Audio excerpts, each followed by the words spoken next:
Huerta, quien es licenciada en Psicología de la UNAM, especialista en terapia grupal de pareja y familia. Tiene un diplomado en Psicología Pastoral por la Comunidad Teológica de México. Un aplauso, por favor.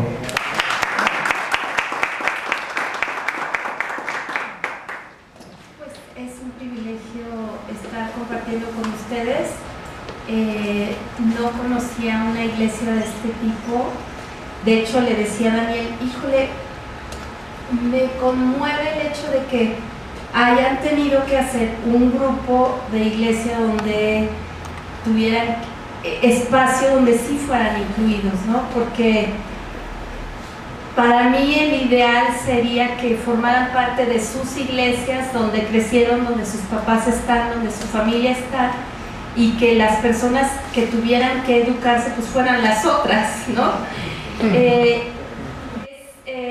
Conmovedor verlos aquí por esa parte, y no es que yo no haya sufrido discriminación, sí, simplemente por ser mujer, por ser protestante en México, pues somos parte de minorías y siempre estamos sujetos a discriminación.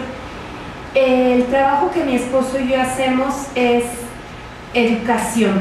Alguien, José Luis mencionaba, tenemos que, José Luis, sí, Jaime, educar. Hace poco Calderón decía, ay, no, ¿por qué hablan de la educación si la educación va a tardar años y cambios generados? Pero si no lo empezamos a hacer desde ahora, ¿cuándo lo vamos a hacer, no? Y nuestro trabajo es en el contexto de las iglesias, pero desde un punto de vista espiritual, no religioso. No queremos educar a la infancia y a los adolescentes, que es el grupo con el que más trabajamos, en esta parte que se ha permeado de rechazo, de discriminación, de señalamiento, de juicio. Entonces, los talleres que hacemos para adolescentes son, primero, el reconocimiento del otro. No trabajamos tanto en derechos humanos, pero sí en el reconocimiento del otro como persona. O sea, hay dos fundamentos. Uno es ama a tu Dios con toda tu alma, con todo tu corazón, con todas tus fuerzas. Y dos, ama a tu prójimo como a ti mismo. Entonces, si estos dos principios están en la iglesia, no importa si es bautista, luterana, católica, anglicana, la que sea, si estos dos principios fundamentan la educación, no tiene por qué haber discriminación, ni señalamiento, ni juicio, porque yo amo a mi prójimo como tendría que amarme a mí mismo. Entonces, educamos a los niños, educamos a los adolescentes a amarse como son. No dice te amas a ti si eres rubio, si eres negro, si eres blanco, si eres chico, si hueles bien, si hueles diferente, si eres chino. No dice nada de eso, dice ama a tu prójimo como te estás amando a ti mismo.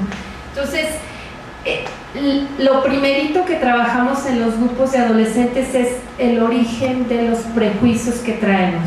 Porque ellos dicen, no, nosotros somos muy abiertos, no tenemos prejuicios. No, sí tenemos, y no uno, muchísimos prejuicios que vamos reconociendo. Entonces tenemos dinámicas grupales donde enfrentamos los prejuicios que cada uno trae, los miedos que tenemos por mil y un razones, por contexto cultural, por contexto familiar, por contexto eclesiástico. Muchos vienen de iglesias totalmente fundamentalistas, cuadradas, excluyentes, que señalan. Otros vienen de otro tipo de iglesias, pero enfrentar su propio miedo, su propio prejuicio, y entonces al enfrentarlo podemos educar en esta parte de aceptar y de ser incluyentes. No es que esté de moda, sino que si seguimos a poder amar a nuestro prójimo como nos amamos a nosotros mismos, y enseñar a los niños amarse a sí mismos desde chicos, como en la casa, pues no señalando, no discriminando, no poniendo nombres. Le hablaba a Daniel de cómo el lenguaje trae mucha violencia consigo, ¿no? Cuando estamos con los grupos de adolescentes y empiezan a hablar de, bueno, ¿qué vas a hacer? Como dijiste tú, traen una enfermedad efervescencia tremenda, estás escogiendo, estás viendo con quién te sientes más a gusto, qué te gusta más de ti mismo, si el cabello así, si corto, si parado, con qué ropa, con qué grupo te identificas más. Cuando empiezan a reconocer qué me incomoda, por qué me incomoda, entonces puedo empezar a aceptarme a mí y aceptar al otro.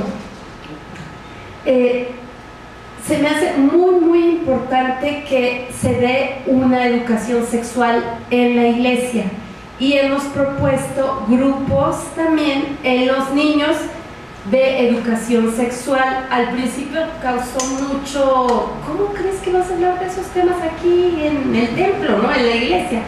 Es necesario. Creo que los niños están listos, los niños preguntan, los niños necesitan la explicación. Entonces, cuando los niños se acercan a nosotros, ellos vienen con las palabras correctas y con la necesidad de saber. Los adultos cristianos somos los que, y no cristianos, le metemos nuestra propia interpretación, tratamos de cambiar las palabras, ay, la abejita, ay, el papá vino y la semillita. No, o sea, los niños de hoy necesitan las palabras como tienen que ser. Entonces, para empezar, llamémosle a las cosas por su nombre.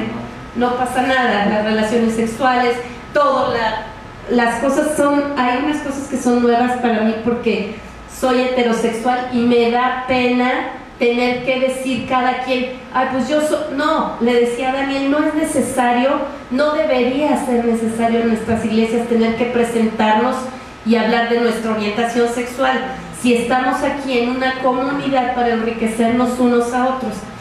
Hay, ya para terminar, un mexicano al que admiré profundamente, Carlos Monsiváis. Él perteneció a dos minorías, los protestantes y los gays, y Marta Lamas le preguntaba, ¿por qué nunca saliste del closet públicamente? Digo, porque la gente que lo conocíamos personalmente sabíamos, a eso me refiero, no es necesario tener que estar diciendo soy o no soy. El enriquecimiento que él nos dejó en la cultura no depende si era heterosexual o si era homosexual. Entonces, los invito, y yo me invito a mí misma como grupo en la iglesia a la que asisto, a que eduquemos, a que se hagan grupos de educación, de que se hablen las cosas como se tiene que hablar, de que se eduque sexualmente, y les agradezco mucho la oportunidad de convivir con ustedes, de escucharlos y de aprender más. Gracias.